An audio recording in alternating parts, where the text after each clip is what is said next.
So Shiva Satyatmakam Brahma is the first sutra in Ananda Sutram. Brahma is the composite of Shiva and Shakti. And so in Tantra, we have microcosm and macrocosm. So macrocosm is the cosmic, is the cosmic entity. It's the supreme being, the universe, the universal mind, the consciousness. And microcosm is the individual, and like us, like the unit entity or the individual human being. And so human beings, we are also like a miniature form of the cosmic. And so when Shrii Shrii Anandamurti is explaining this sutra, he takes the allegory of the human being, and so he explains it from that perspective. And so here is the sutra number 1, and so this is directly from Ananda Sutram. So this is the original text. And the original text is normally difficult to understand, and so that's why in the study group we will go through it slowly, as slowly as needed. And so we'll also take turns to read so that we get familiar with reading Sanskrit. And so maybe Japes, you can read the first paragraph. A piece of paper has 2 sides. Okay. A piece of paper has 2 sides. Although they are 2 for the sake of argument, they cannot be separated from the one paper entity. Removal of one side of the paper jeopardizes the existence of the other. So is this the relation of Purusha, consciousness, and Prakti, operative principle in the cosmic entity. None of them can stand without the other. That is why it is said that they are an inalienable concomitance. Okay, thank you. So Purusha is the consciousness, and Prakriti is the operative principle. And so this sutra is that Brahma, or the supreme consciousness, Brahma, is composite, is made out of Shiva and Shakti, or the consciousness and the creative force. And this chapter number 1 is called Brahma Chakra, or the theory of how Brahma is metamorphosed into the universe. And so the first part to understand how Brahma, or the supreme entity, becomes the universe is to understand the relationship between consciousness and the creative force, and because it is the creative force that then becomes the impetus of creating the universe. And then we need to understand why is the universe created, and who is controlling that process, etc. And so, Padma, you can read the second paragraph. If you are okay. Yes. Okay. Although as a philosophical word, Shiva or Purusha is extensively used in common parlance, the word Atma, soul, or self is more extensively used in the same sense. Shiva means witnessing consciousness. So does Purusha, pure Cheteya Saha Purusha, that is witnessship that lies quiescent in every entity, is the Purusha. The Atma means that which is omnitelepathic. Thank you. Thank you. So here,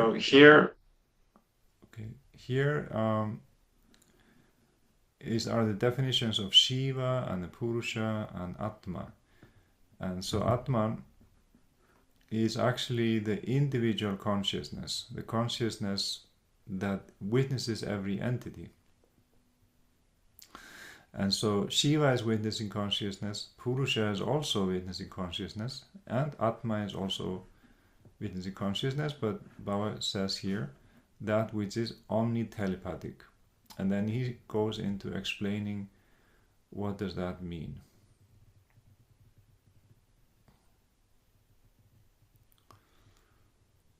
So Didi, you want to read the the third paragraph.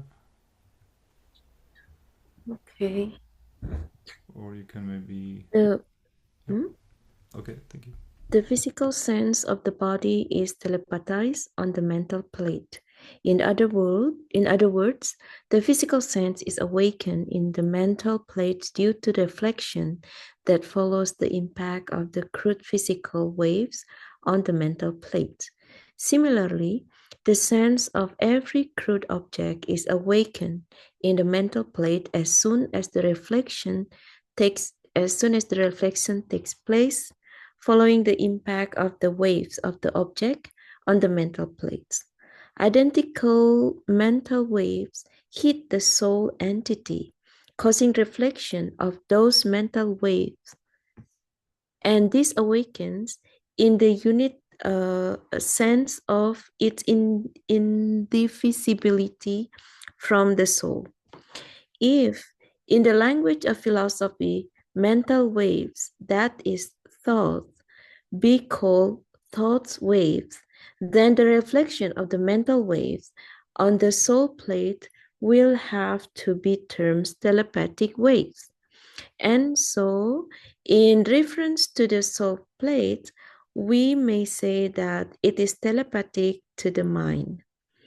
All mundane objects, crude, subtle, or causal, consist in mental waves or thought waves. And so, in the fullest accord with reasoning and logic, we may call the soul omnitelepathic.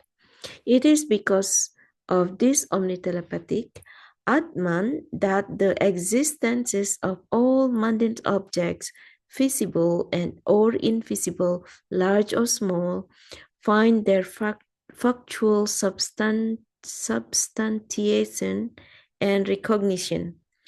Had there been no Atman, the existence of everything would have been in jeopardy. Thank you so much, Stevie. So this paragraph is difficult, and it's difficult because it has a lot of things in just one paragraph. So first, Shrii Shrii Anandamurti, he is trying to, or he is explaining that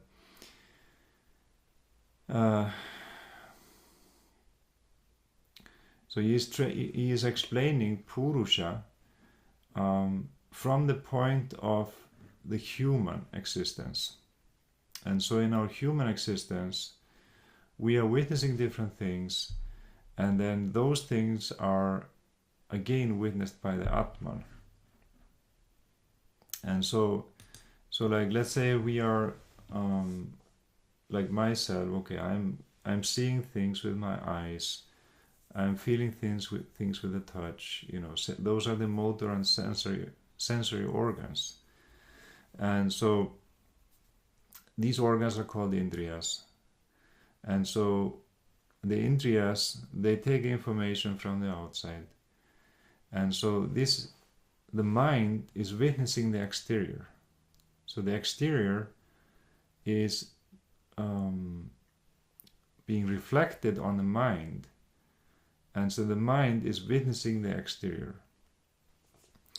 But then the mind also has its own witnesship. And so that which witnesses the mind in its entirety is the Atman. And so without the Atman, there would be no substantiation. And so this word is again explained in later on in Ananda Sutram, in another sutra, which is Atmanishata Sangstiti. And let me play that one also, or show you. So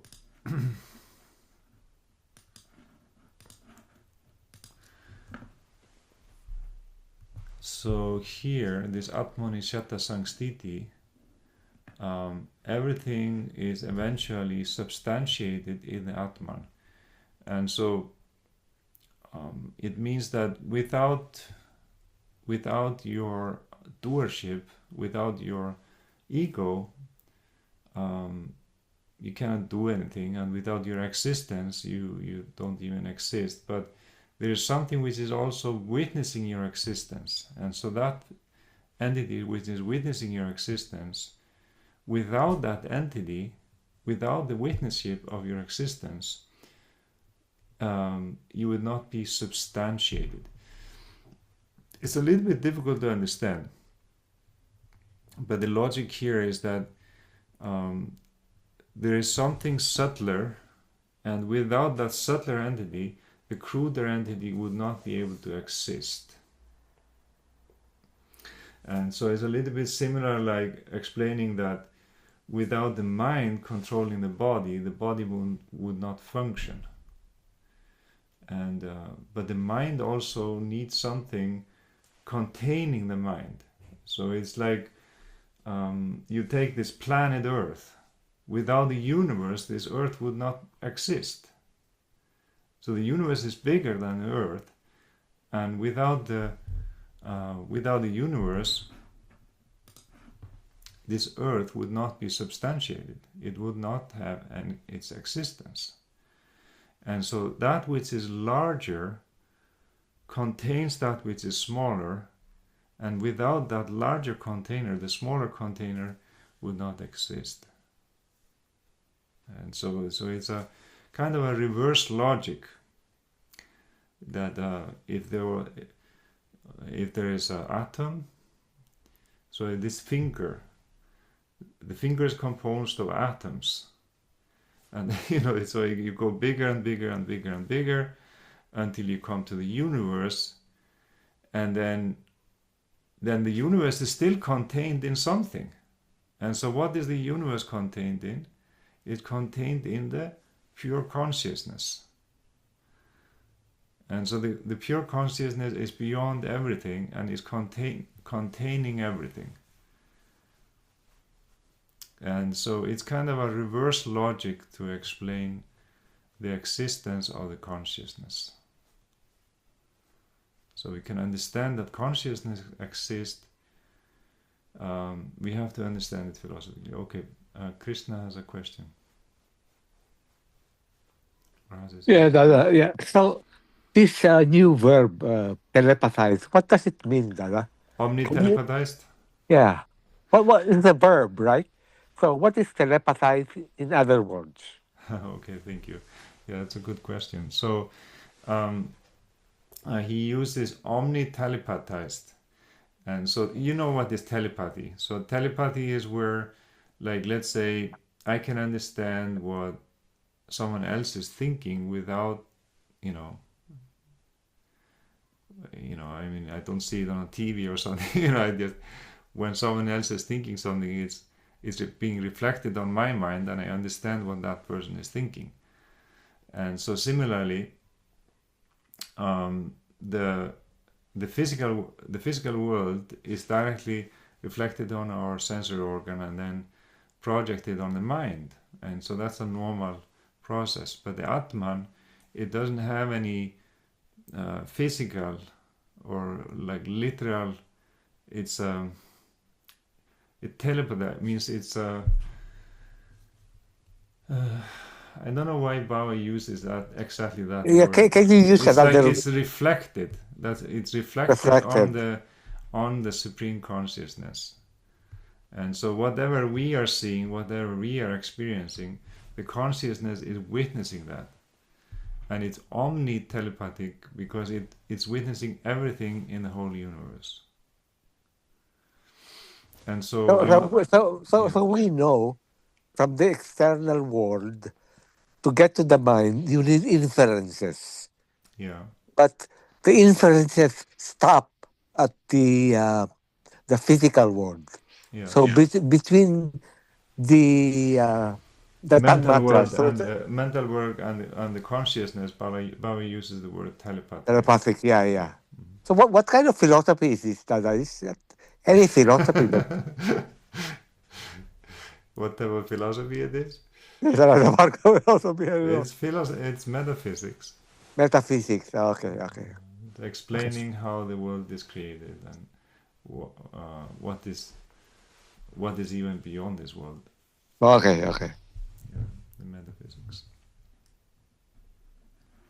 So, Jabez and Padma, does it make any sense? Do you have any questions?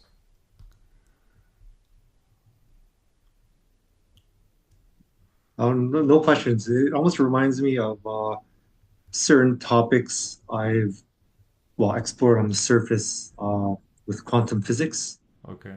like certain paradoxes in quantum physics where things don't make sense unless consciousness was primary and out of consciousness matter came, as opposed to what we're taught in school, where consciousness comes from matter. Right. Yeah. But it's actually the opposite Yeah. of what Exactly. So, actually, let's take a little bit look at the conscious universe. So, Devashish explains quite nicely in the conscious universe about this. Exactly in the same line that you are talking about now. So let me see here.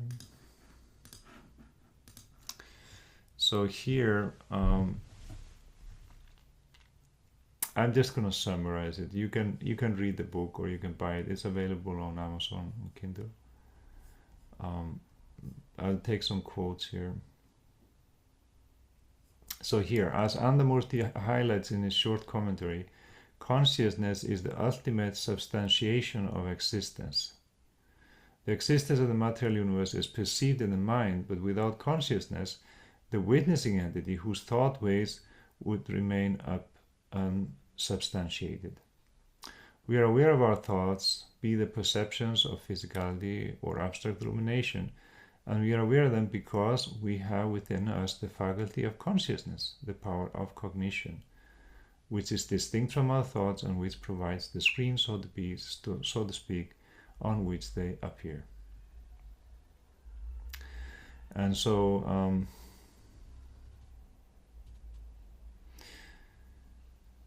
and also here, so the consciousness is the fundament of everything, and so the Brahma is that which does not need any container. It is what contains everything else, and it is everything, but it does not need any container itself. It is self-contained. And so Brahma is known as one without a second.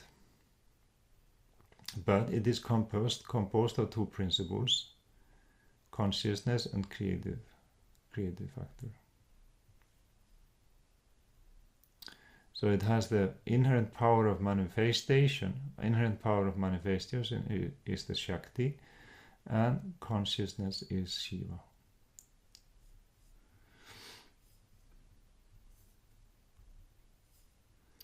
And then he goes into Descartes and how Descartes failed to understand this principle.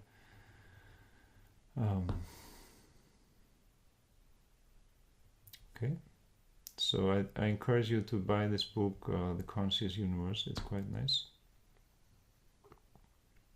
And read it. So I think maybe we go that much today, and if you have any questions, it's good. Otherwise, maybe we sing one song and then conclude. Any questions? More? It's a deep topic, so I want to take it up again next time when we have more people, so we catch the so they don't feel lost. So there's Dada, how many stotrams are there total in this book? I think about 80. Oh, okay. Something like that.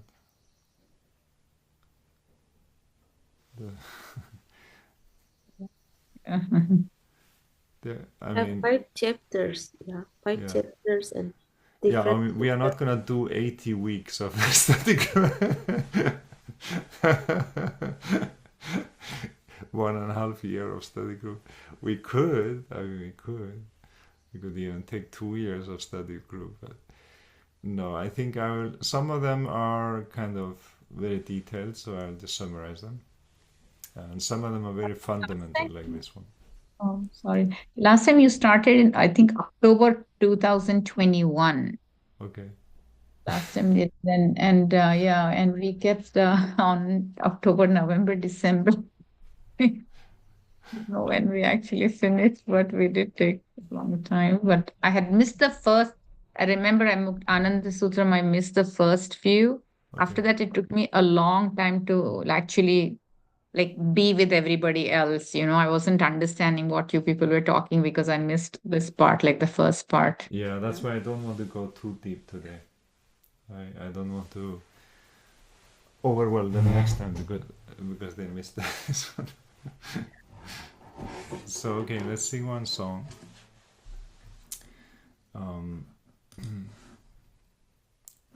But it's nice to have those references, like this Conscious Universe. This book was not available when I started studying this.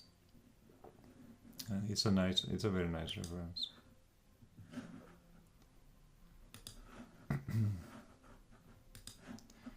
So this song is quite deep and a little bit serious in nature, but it's nice. Just let me tune my guitar. Just 1 second.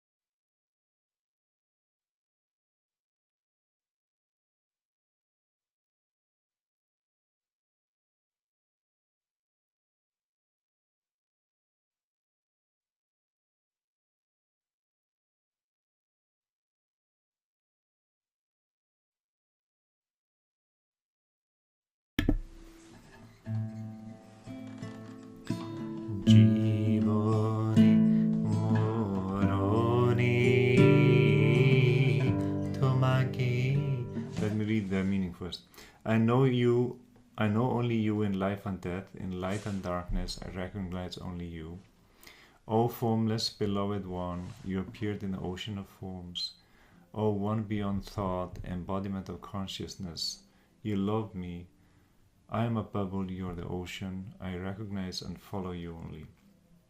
I came by your will and I float on your waves. I smile by your impetus and dance in your light. My entry, stay, and exit are all entranced in your dream. Surrounded by that dream, I weave patterns of colorful webs.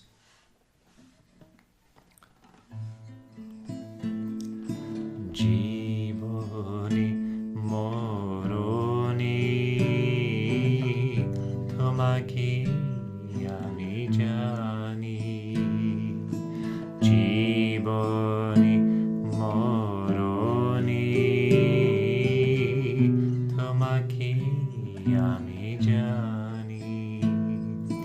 Aloki adari tomaki shuduchini. Aloki adari tomaki shuduchini. Jivoni moroni tomaki yami jani. Rupadido tumi brio eshe chorupo sayori. Rupadido tumi brio eshe chorupo sayori. Bhavadita Chinmaya ভালোবেসেছ আমারে ভাবাদিত চিন্ময় ভালোবেসেছ আমারে বোধ আমি তুমি মহদতি তোমাকে মানি বোধ আমি তুমি মহদতি তোমাকে মানি জীবনে মরণে তোমাকে আমি জানি জীবনে মরণে তোমাকে আমি জানি এসেছি তব এসোনায় ভেসেছি সেই উর্মিমালায় ভেসেছি তব কৃষ্ণায় নেচেছি তব জ্যোৎস্নায় আসা যাওয়া থাকা মোর তপ স্বপনে বিভোর সে স্বপন ঘিরে আমার যত রাঙা জালবনি সে স্বপন ঘিরে আমার যত রাঙা জালবনি জীবনে মরণে তোমাকে আমি জানি আলোকে আধারে তোমাকে শুধু চিনি জীবনে মরণে তোমাকে আমি জানি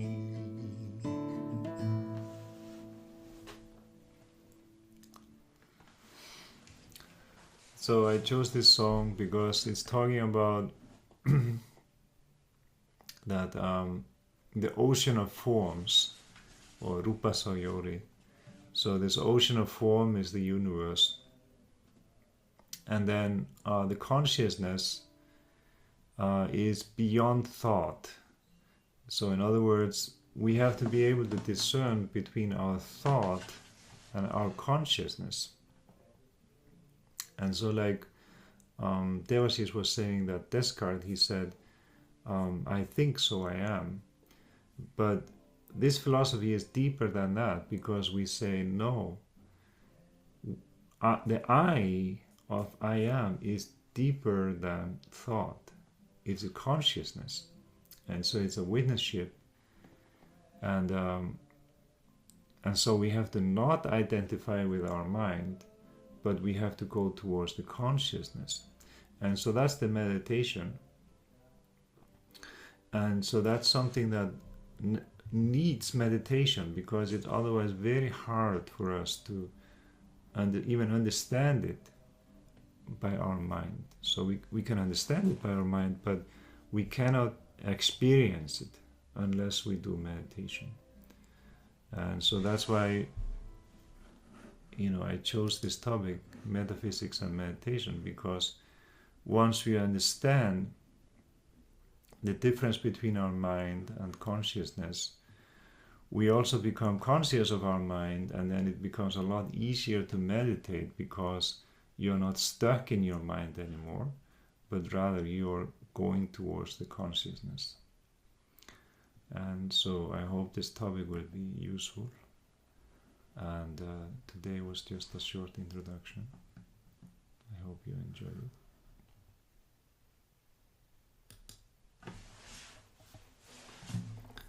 Okay.